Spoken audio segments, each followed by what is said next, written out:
Hey there, friends. I want to put out a quick little informal video for you guys on this Friday afternoon. Happy Friday, by the way. Since all of the stabilizing brace discussion started to take place and being put in motion, a lot of people have been doing a lot of work behind the scenes. A lot of gun rights organizations, a lot of gun rights people, YouTube guys, and people in general have been doing a ton of work behind the scenes that you don't necessarily get to see.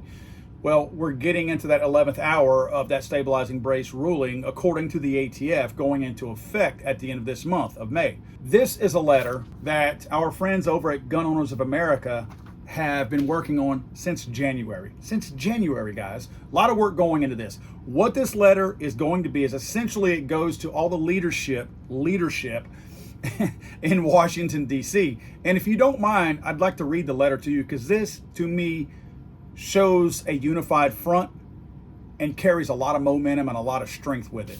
Dear Speaker McCarthy, Majority Leader Scalise, Whip Emmer, Minority Leader Jeffries, and Whip Clark, we, the undersigned members of the Second Amendment community, urge that Congress reject the arbitrary and tyrannical ban on up to 40 million lawfully owned pistols by the Biden administration.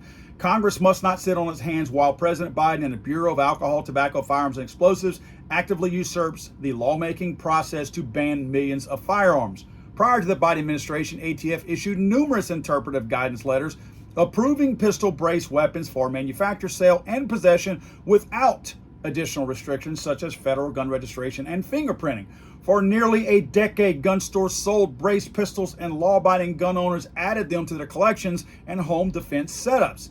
Despite there being millions of brace pistols in common use around the country, there has been no statistically significant rise in violent crime committed with these accessories. They do not make a firearm more dangerous.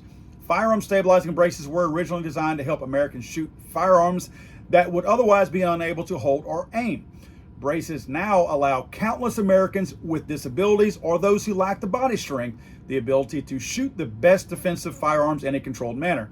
This made it infuriating for gun owners to watch Democrats in Congress misrepresenting these devices as excessively dangerous or capable of turning a semi-automatic firearm to fully automatic. Very stupid things that we heard from a few people in Congress. The only unique feature of these firearms is cosmetic, a short barrel. Despite this false narrative perpetrated by anti-gun politicians, Congress does not have the authority to regulate any gun based on its appearance or resemblance to military firearms. With the newest Supreme Court decision, the court correctly affirmed that any law related to firearms must be in line with the text and history of the Second Amendment. There was never a law during the founding era that banned firearms on appearances.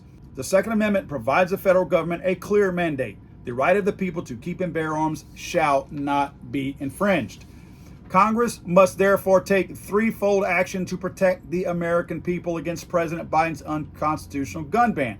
And they go on to list 3 bills that would effectively do the work of what our leaders should be doing in the first place. We should not need bills to point out that something is unconstitutional. It either is or it is not. In closing, it says, if Congress fails to take such actions, millions of Americans will be placed at the mercy and discretion of ATF agents' arbitrary actions. Remember your oaths to the Constitution and the American people in liberty. And then it goes on to list, in my opinion, some of the strongest and most courageous gun rights YouTube people out there. Of course, I'm in there too, so I would say that. But look at this list of people on here and you will recognize the strength in these numbers. This is a coalition that can make a difference because let me tell you something. These members of Congress, they're pissed off right now. They're not happy that the normal means of going through contacting them about upcoming bills and potentially bringing it up for a vote that, oh, that process didn't take place. You guys did it this way. We don't like the fact that you didn't warn us about this letter. They don't like this. This has gotten under their skin, and it makes a difference because this shows that millions, tens of millions of people who follow all of these YouTube channels are listening to all of our channels, and this is huge. Those of you that elected to be a part of this, thank you for that. I appreciate you taking me up on that offer. I appreciate you being a part of this. And as you can see, this sends a message again of a unified front within the gun rights community. And I cannot wait to see what the members of Congress do with this because the shot has been sent across the bow. I'm sorry, I thought this was America.